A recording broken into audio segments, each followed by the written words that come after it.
Welcome to the Kog'Maw Sneak Peek Champion Spotlight, presented by Riot Games. Kog'Maw is a hybrid ranged DPS champion.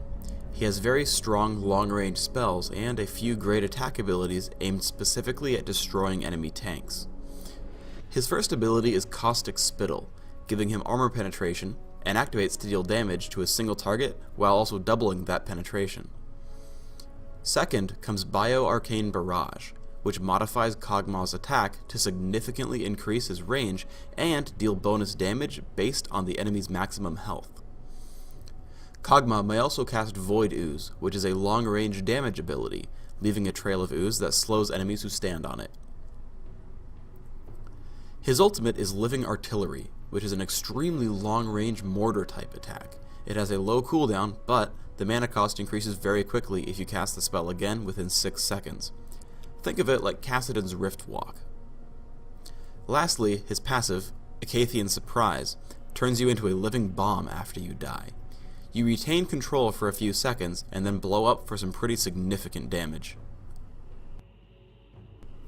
My runes are set up as a caster: Magic Penetration, Mana Regeneration per level, Cooldown Reduction, and Health. My masteries follow a standard 9-0-21 build, making sure to take Improved Exhaust and Improved Ghost. These summoner spells allow me to kite my enemies very effectively. I can ghost around in the back lines, and if someone really tries to kill me, I can exhaust him to keep him far away. Kog'Maw is extremely item dependent. Thankfully, he's also a very competent farmer. Starting at level 6, you want to employ a combination of Void Ooze and Living Artillery.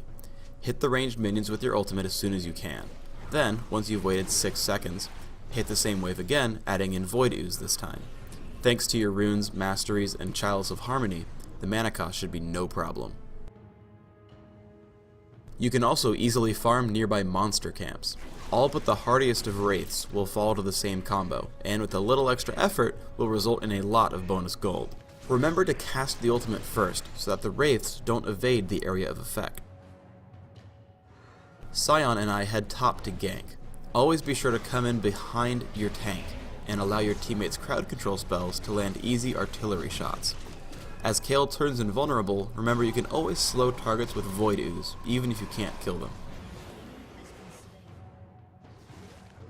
Kog'Maw also has the benefit of having 2 skill shots that hit invisible champions. While I miss Akali with my first few spells, Living Artillery is extremely potent at chopping her down in the smoke bomb.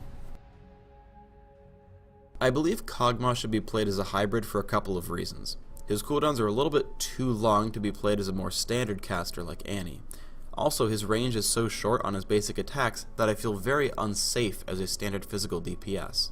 But if you play him as a hybrid, you get a lot of attack speed from Ginsu's Rageblade and Nashor's Tooth, which makes Bio-Arcane Barrage extremely potent, while cooldown reduction and ability power make Living Artillery extremely deadly.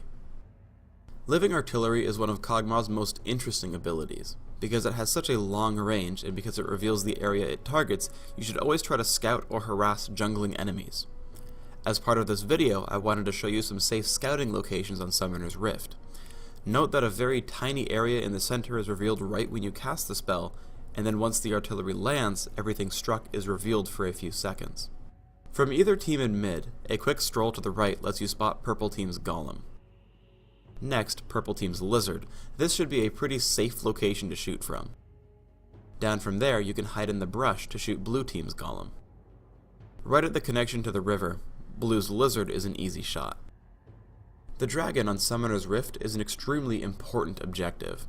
Shooting here as Blue Team will wake up and reveal the dragon. Alternatively, or as Purple Team, this brush provides some cover to scout dragon as well. Finally, there are a few key locations for scouting Baron Nashor. Scouting him properly is extremely important.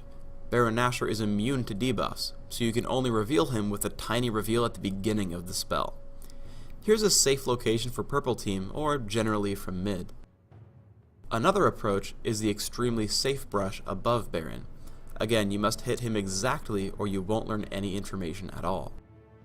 Finally, we have a somewhat unsafe but convenient brush in front of Baron, in case you and your team are rushing forward and aren't sure about his status. Here's a mistake no one should ever make.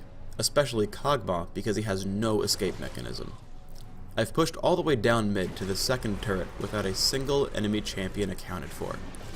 If you are ever out of position, Void Ooze can be your friend and maybe save you by slowing enemies, but generally you should realize that positioning is your best friend. One of Kog'Maw's greatest strengths is in his synergy between Void Ooze and Living Artillery.